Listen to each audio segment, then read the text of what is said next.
Good morning, everybody. Chris here. It's about 10 a.m., almost 10 a.m. Giving you some tips on avocado in containers, which is a good idea to get them acclimated to your environment. This is a Haas avocado that I picked up at the local nursery. It has new growth.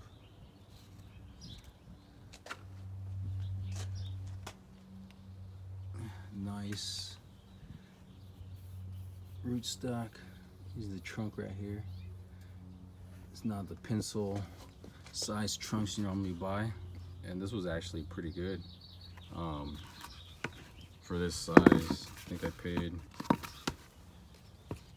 $26.98 for a little 5-gallon. Ain't bad. It's a hit or miss at your local box stores, Home Depot and all that stuff, because they come from other areas.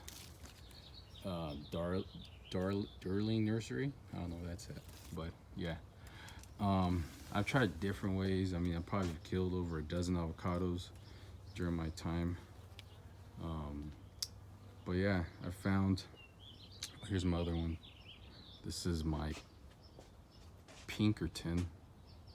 That's what it's called. It looks like a Haas, but it's more like a elongated pear shape.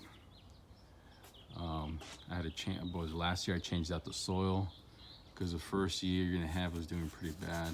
But as you can see now, if you guys look at the growth, it's excellent now. I used this 24-gallon or 2 feet by 2 feet.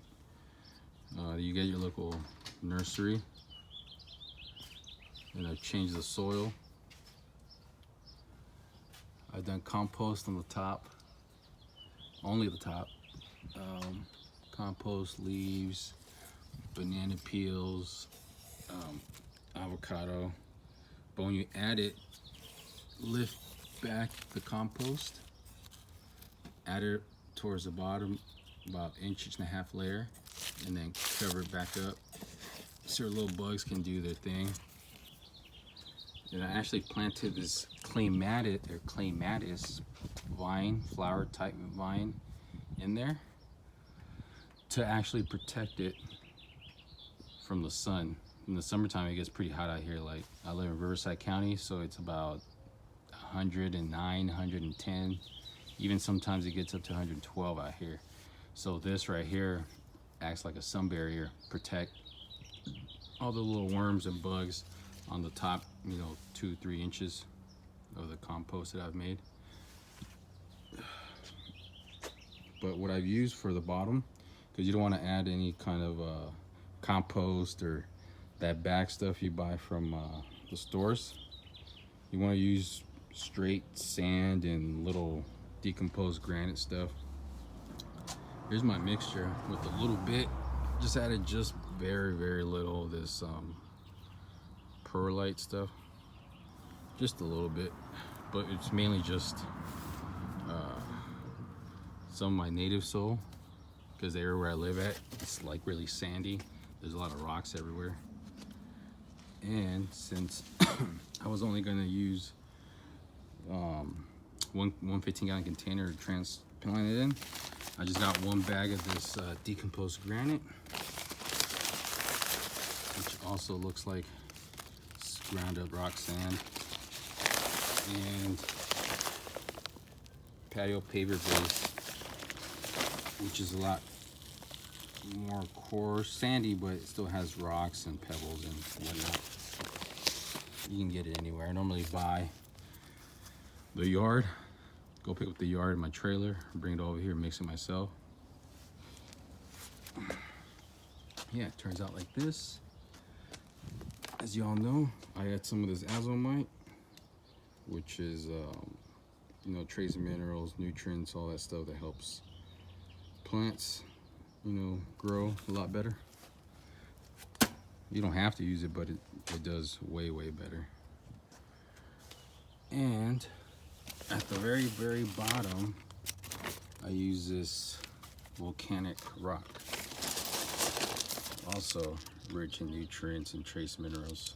I mean, you can use rocks or do whatever, or just don't even use anything, But I've noticed when I've used these at the bottom, not only does it help with drainage and keep some of the soil in there, it actually helps the plants grow a lot better.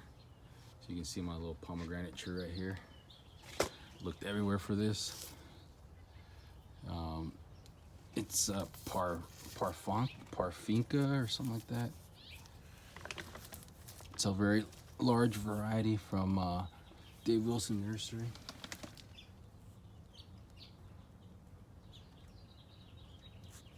Parfinca, something like that. Well, yeah, I did that here with this Haas.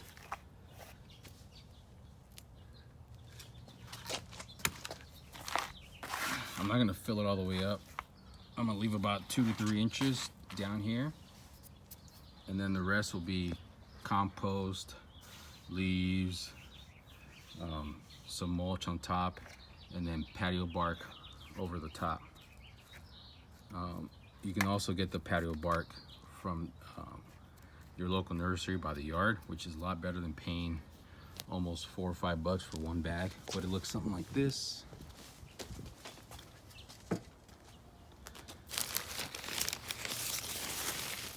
It's the tiny stuff. It's wood chips, bark. They label it as pathway ground cover or pathway bark. You can see there's some roses here.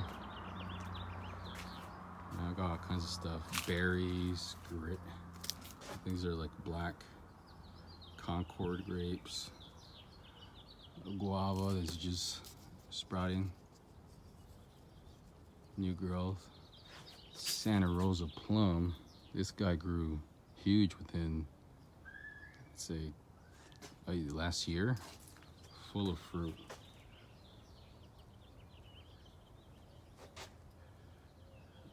All the mint growing around. Another guava. This is your Mexican guava, Mexican pink guava. Got this white guava, forgot the name. Fig, tiger fig. Got some seedlings. Avocado seedlings there. A Washington navel. Supposed to be a dwarf, but looks more like a giant bush. Still got some oranges down there. Couple little stragglers. Full of fruit.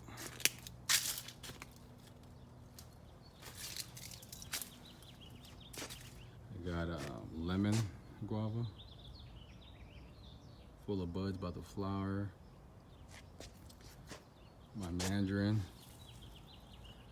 I think it's satsuma or something similar to that. Still, also full of fruit. Last year's fruit and new fruit. Key lime, Mexican key lime.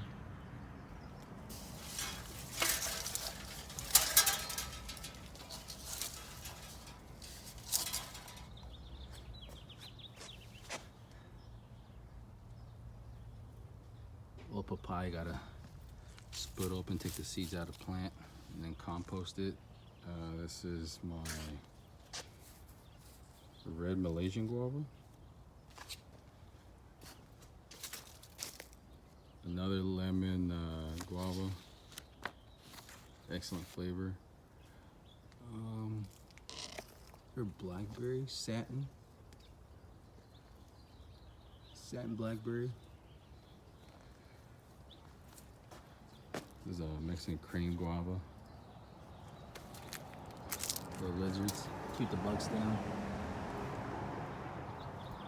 Eureka lemon. This is Asian pears, 1 in ground. Didn't have any room, so I'm keeping it in 15 gallon. There's another one. This is a pear. I think it's a Bartlett pear. Also full of fruit. You can see fruit everywhere. probably like 9-10 feet now. It's been in the ground for almost 4.5 years. Bear's lime. This guy just huge, almost the size of the pear. It's only been in the ground for 3 years. Full of fruit. Tons of fruit. You guys can see in the ground oyster shells, clam shells, the bark I told you guys, food scraps. That guy just grew out of the blue. I think it's a zucchini of some sort, probably from one of the vegetable scraps.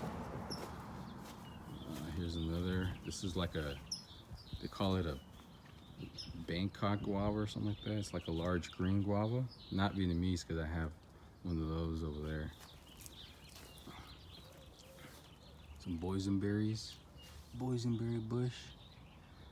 This is where I get all my propagations from.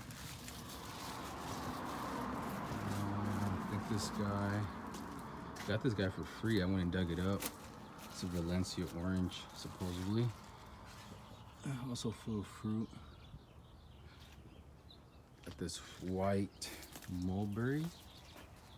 Produces instead of dark purple, it actually gives these little white little mulberries. It's full of fruit. Tons of fruit. This guy's been in the air for about 6 years. Yeah, it keeps going. I gotta trim. Then some hay all over it. Keep moisture. Do some potatoes.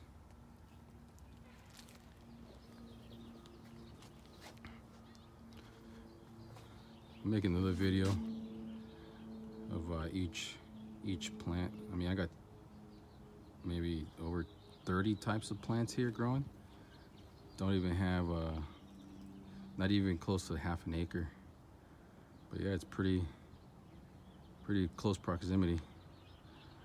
All right, guys.